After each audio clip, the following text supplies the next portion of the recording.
What nobody tells you is that Germany designed the most advanced passenger airplane of the 1930s, but the world never truly got to know it because it was devoured by a war machine that turned progress into ashes. Before we begin, let me know in the comments where you are watching this video from, so I can see how far it has reached. It was the year 1934, and in the vast hangars of Dessau, an industrial city in northeastern Germany, something was taking shape that few could understand in its true magnitude. While at most airports around the world passengers boarded noisily creaking wooden biplanes with structures that groaned with every gust of wind, a group of German engineers was polishing the rivets on an aircraft that seemed to have arrived from a future decade. There was no fabric stretched over fragile frames. There were no cables exposed to the wind. What rested in that hangar was a metallic giant, gleaming, with lines that cut through the air even when still. The Junkers factory was not just any aeronautical workshop. It was the epicenter of a technical revolution that had begun years earlier when Hugo Junkers, the visionary engineer and entrepreneur, decided that the future of aviation could no longer depend on organic materials susceptible to weather, humidity, and deterioration. While other manufacturers clung to the familiar, Junkers bet on aluminum, on strength, on clean and functional geometry. His airplanes not only flew, they challenged the conventions of what an airplane should be. The historical context was fundamental to understanding the magnitude of this gamble. Europe was going through a period of reconstruction after the devastation of the First World War. Germany, in particular, bore the weight of the Treaty of Versailles, which severely limited its military capacity, including restrictions on the production of combat aircraft. Paradoxically, this limitation forced the German industry to turn to civil aviation, where they could develop advanced technology without formally violating international treaties.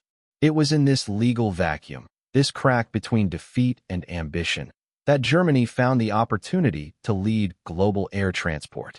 The engineers at Junkers knew they had a window of opportunity. Global commercial aviation was in its infancy.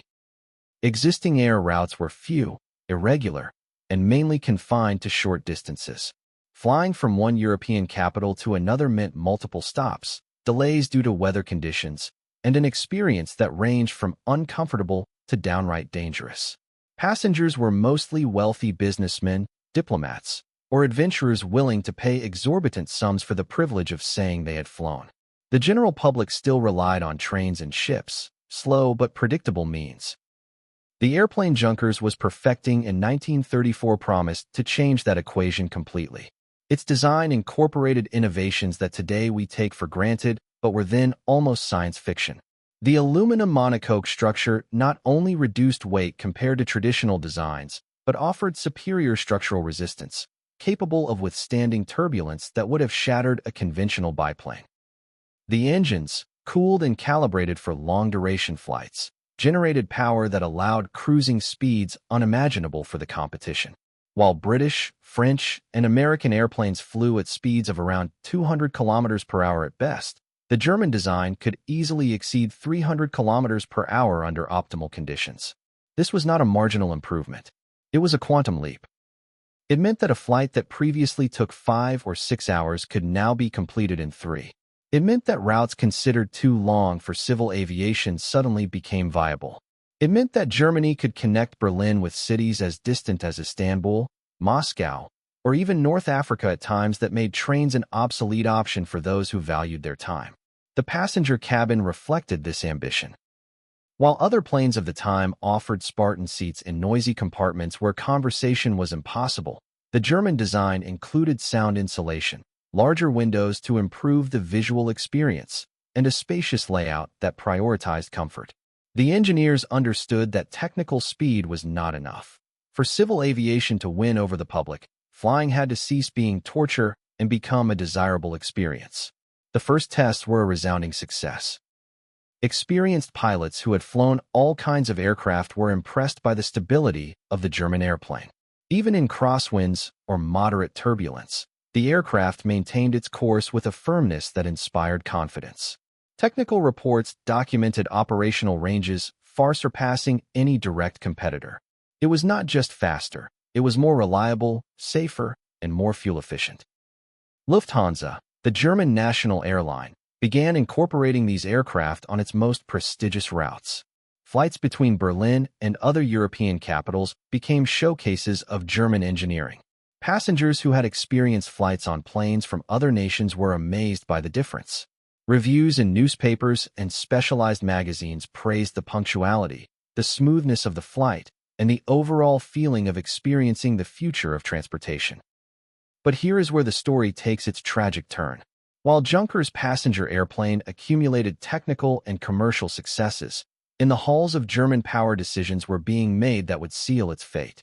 The rise of the National Socialist regime in 1930 marked the beginning of a radical transformation in national priorities. Aviation, which had been seen as a tool of civil prestige and commercial connectivity, began to be redefined as a strategic military instrument. Hermann Göring, who took control of German aviation, had no genuine interest in making Germany the global leader in civil air transport. His vision was militaristic, expansionist, and fundamentally incompatible with peaceful development of the aeronautical industry.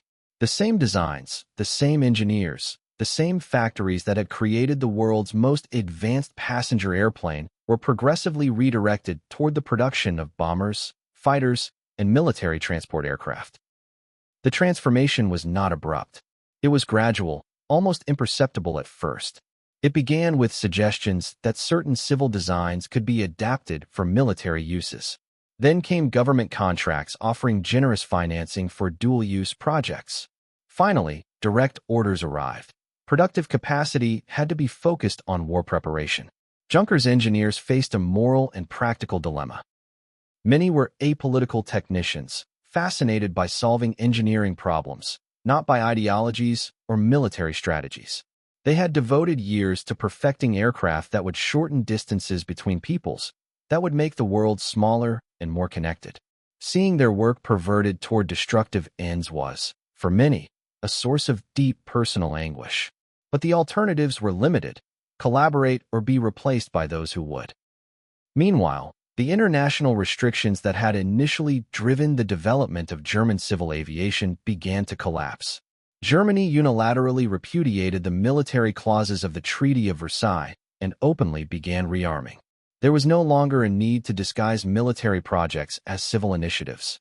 The mask fell, and with it, investment in commercial aviation. The passenger airplane that had promised to revolutionize air transport became trapped in limbo. Commercial routes continued operating, but resources to improve and expand the civil fleet evaporated. The best engineers were transferred to classified projects. Production lines that had built civil aircraft were retooled to assemble bombers. The bright future glimpsed in 1934 progressively darkened until it disappeared. Meanwhile, elsewhere in the world, civil aviation continued its development, albeit at a slower pace. American companies like Douglas and Boeing began experimenting with their own metallic airplane designs. Although technically inferior to the German design in their early iterations, these projects had something Juncker's airplane had lost: continuity of investment and a political context favoring civil development over military. The Spanish Civil War, which began in 1936, served as a testing ground for the new Luftwaffe. German planes bombed cities, tested tactics, and perfected combat designs. The knowledge accumulated over years of civil aviation development was channeled into creating increasingly efficient killing machines. The irony was devastating. The same engineering that had promised to connect cities now reduced them to rubble. By 1939, when the Second World War broke out, the transformation was complete. Germany possessed one of the most powerful air forces in the world, but had completely sacrificed its leadership in civil aviation. International commercial routes were suspended. Passenger planes were requisitioned or converted into military transports. The German aeronautical industry, which once promised to make the world more accessible, now dedicated every ounce of its capacity to expanding a conflict that would devastate Europe. During the war years, Allied bombings systematically destroyed German aeronautical infrastructure. The factories in Dessau, where the revolutionary airplane had been born, were reduced to ruins. The hangars that had held futuristic prototypes became smoking craters.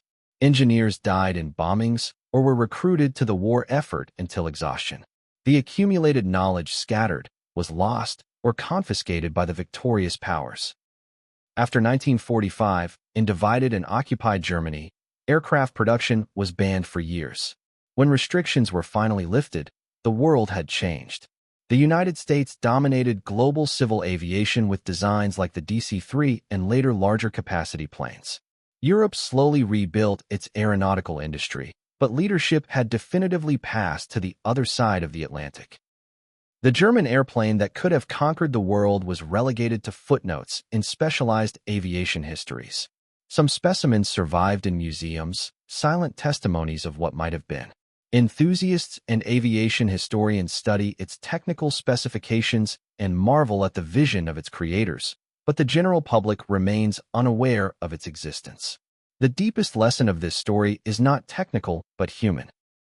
Juncker's airplane proved that brilliant engineering, strategic vision, and impeccable execution are not enough if the political context destroys the conditions for success. A product may be objectively superior and still fail if historical forces conspire against it. There is something profoundly tragic in thinking that in 1934 there was an alternative path, a world where Germany channeled its technical genius to connect people instead of destroying cities, where the engineers of Dessau continued perfecting civil designs, reducing costs, increasing capacity, making flight accessible to millions, where aviation fulfilled its utopian promise of bringing cultures closer and accelerating peaceful commerce. But that world required different political decisions. It required leaders who valued progress over power, cooperation over domination. It required Germany to choose to be remembered for making humanity fly, not for setting the sky ablaze. The German passenger airplane of the 30s did not fail because it was inadequate. It failed because it was a victim of an era that turned every technological advance into a potential weapon. It failed because the same engineering that could carry families on vacation could also carry bombs over defenseless cities. It failed because the historical context decided that flying should serve war first, not people. Decades later, when we board modern airplanes and cross continents in hours, few reflect on the technical lineage that made that journey possible. Few know that many features we consider standard today, strong metal structures, pressurized cabins, optimized aerodynamics, have roots in experiments carried out in German hangars when the world still flew wooden biplanes. The story of this airplane is a reminder that technological progress is never neutral. It is always framed by human decisions about what to prioritize, whom to serve, what future to build. The same knowledge that can liberate can enslave. The same tools that connect can destroy. It all depends on the hands that wield them and the values guiding their use. Germany was about to change civil aviation forever. It had the technology, the talent, the opportunity. But the sky was claimed by other interests, and that chance was lost in the flames of a war that consumed not only lives and cities, but entire futures that never came to be.